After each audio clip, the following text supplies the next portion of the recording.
अस्सलाम वालेकुम all student. Chapter number 6 और टॉपिक इक्विवेलेंट रेशो करेंगे। सबसे पहले इसकी हम डेफिनेशन करते हैं। इक्विवेलेंट रेशो का मतलब ये है कि दो रेशो आपस में इक्वल कब होंगी। A ratio remain unaltered when both term are multiply or divided by the same number. इसका मतलब ये है कि दो रेशो आपके पास हैं और उन दोनों रेशो के जो दोनों नंबर हैं यानी दोनों क्वांटिटीज़ हैं वो दोनों क्या हो, उनके ऊपर सेम मल्टीपल हो, सेम चीज़ और सेम चीज़ डिवाइड हो। फॉर एग्जांपल आपके पास दो रेशो हैं 20:30 एंड 24:36। अब हम इसको सबसे पहले हम फर्स्ट जो रेशो है इसको लेते हैं, इसको हम सिंपलेस्ट फॉर्म में लेके आते हैं। सिंपलेस्ट फॉर्म में कैसे लेके आएंगे 20:30। अब हम देखते हैं कि इसके ऊपर कौन सा टेबल जाता है, दोनों के ऊपर। तो 20 है, यहाँ पे 30 है, तो इनके जो फैक्टर बनेगा वो 5 है दोनों का। तो 5 4s are 20, 5 6 are 30, यानी इसका जो आंसर आ रहा है वो क्या है 5 4s are 20, 5 6 are 30। तो ये क्या है, हमने इसको सिंपलेस्ट फॉर्म में लेके आए हैं। इसके ऊपर जो हम जो टेबल लेके गए हैं वो क्या है, इनका फैक्टर क्या है, फैक्टर 5 है दोनों का। अब हम इस रेशो सेकंड को लेते हैं 24:36।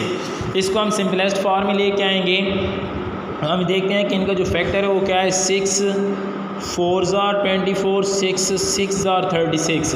तो इसको भी हम सिंपलेस्ट फॉर्म में लेके आए। इसका जो फैक्टर है वो क्या है 6 है। तो इसका मतलब ये है कि आपके पास अगर दो रेशो हैं उन दोनों को सिंपलेस्ट फॉर्म में लेके आओ। अगर दोनों का आंसर सेम आ जाता है तो ये जो दोनों रेशोज़ होंगी, जिस तरह इसका आंसर 4:6 आया है और इसका 4:6 आया है, दोनों का आंसर क्या है सेम आया है। इसका मतलब है कि 20:30 इज़ इक्वलेंट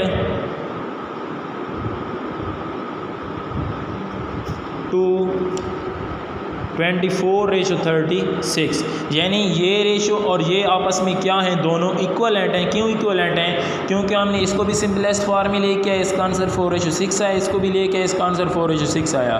तो दोनों का आंसर सेम आया है। जब दोनों का आंसर सेम आएगा तो वो क्या होंगे, आपस में इक्वलेंट रेशो होंगी। एक एग्जांपल और करते हैं 56:63 एंड 81:90।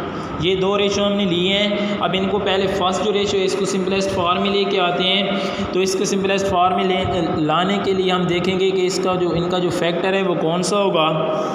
तो 7 8s are 56, 7 9s are 63। तो इसको सिंपलेस्ट फॉर्म में जब लेके आए तो इनका आंसर 8:6 और इनका जो फैक्टर है वो क्या है 7 है।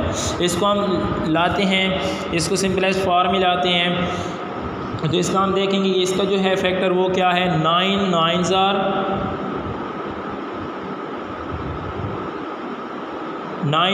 are 81, ratio 9 10s are 90। तो इसका जो आंसर है वो है 9:10 और 9:10 है और इसका जो फैक्टर था वो क्या है 9 है। तो इसका मतलब है कि इसका आंसर 8:9 आया और इसका आंसर 9:10 आ गया। तो ये जो है आपस में इक्वलेंट रेशो नहीं है। क्यों कि इसको सिंपलेस्ट फॉर्म में लेके आए 8:9 आंसर है, इसको सिंपलेस्ट फॉर्म में लेके आए तो इसका आंसर आया 9:10। तो जब इनके आंसर डिफरेंस आए हैं तो इसका ये मतलब है कि ये आपस में इक्वलेंट रेशो नहीं है। हाँ, इसमें एक बात और माइंड में रखें, जिस तरह ऊपर हमने ये दोनों इक्वलेंट रेशो थी, अगर इसका आंसर है 4:6, फॉर एग्जांपल इसका आंसर आ जाता 6:4, इसका आंसर क्या आ जाता 6:4, तो ये आंसर है 4:6, ये है 6:4, तो तब भी ये आपस में इक्वलेंट नहीं होगी। क्यों कि जब हम इसको फ्रैक्शन में लिखेंगे तो इसका नोमिनेटर 4, इसका डिनोमिनेटर 6। इसको जब फ्रैक्शन में लिखेंगे तो इसका नोमिनेटर 6, डिनोमिनेटर 4, तो ये क्या चेंज हो जाएंगे। इस वजह से ये आपस में इक्वलेंट रेशो नहीं होंगी। इक्वलेंट कब होंगी, जब हम दोनों रेशोज़ को सिंपलेस्ट फॉर्म में लेके आएँ और दोनों का आंसर बिल्कुल सेम आए, जिस तरह एंटीसीडेंट भी सेम हो, कॉन्सिक्वेंट भी सेम हो, तो तब वो क्या होंगी, आपस में इक्वलेंट रेशो होंगी। इसके रिलेटिव जो एक्सरसाइज में क्वेश्चन है वो सेम टू सेम इसी मेथड से करने हैं। ठीक है, ओके, अल्लाह हाफिज़।